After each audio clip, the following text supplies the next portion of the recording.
ابواب د صفت قیامت او د قصاص کې حضرت پیغمبر صلی الله علیه وسلم یې هیڅوک په تاسې کې داسې نشته مګرم الله تعالی به د دغه هر انسان سره په ورځ د قیامت خپله خبرې کوي او په منځ کې به ترجمان نه وي.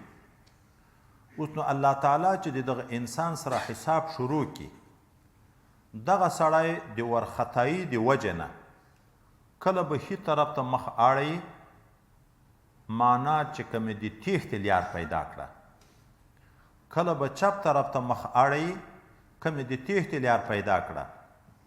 خو ښي طرف ته چې مخ اړویم خپل ګناهونه به ویني چې په دغه طرف هم ګناهونه دي، چپ طرف ته چې مخ اړویم خپل ګناهونه به ویني چې مخ ته ګوري اور ورته را روان وي. اصل کې وایي انسان د ډار په وخت کې هغه څه ویني چې چی نه ډارېږي.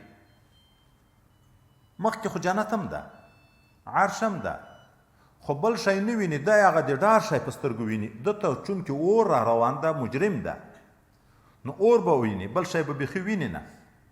نو نبي علیه الصلاة وسلام یې او خلکو که یې چا طاقت وي چې خپل مخ د اور نه بچ کړي اگر که په نیمه خرما وي دا صدقې دې وکړي چې صدقې په برکت سړی د اور نه بچ کېږي. د الله یو عجب شان ده که موږ تاسې فکر وکړو قرآن عظیم شان کې په احادیثو مبارکو کې تر هر شي نه زیات ترغیب صدقې ته ده. ځکه وایي دنیا په خلکو تر ځان ګرانه ده چې بار بار فضایل بار بار وانه ورې د خبرې ته نه آماده کېږي. څومره سخته ورځ را روانه ده چې د تیښتې بل لوری نه وي او الله په خپله به ذات خود حساب کوي د سړي سره.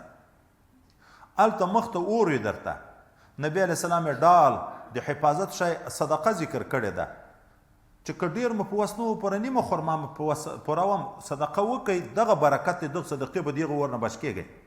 خو دغه ته خلک نه تیارېږي، شیطان یې ورته سخته کړي.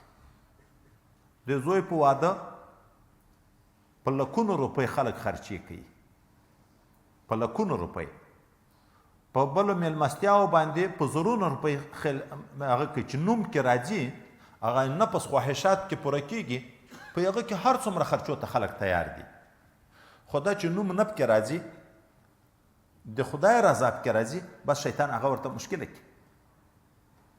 دا بل روایت کې دغه روایت کې بیا امام وکیع چې دا روایت ذکر کو بیا ویل او طالبانو که د خراسان طالبان دلته یي د دغه حدیث په بیان کې دی امید د ثواب ډیر ولري په خراسان کې د دغه حدیث بیان کې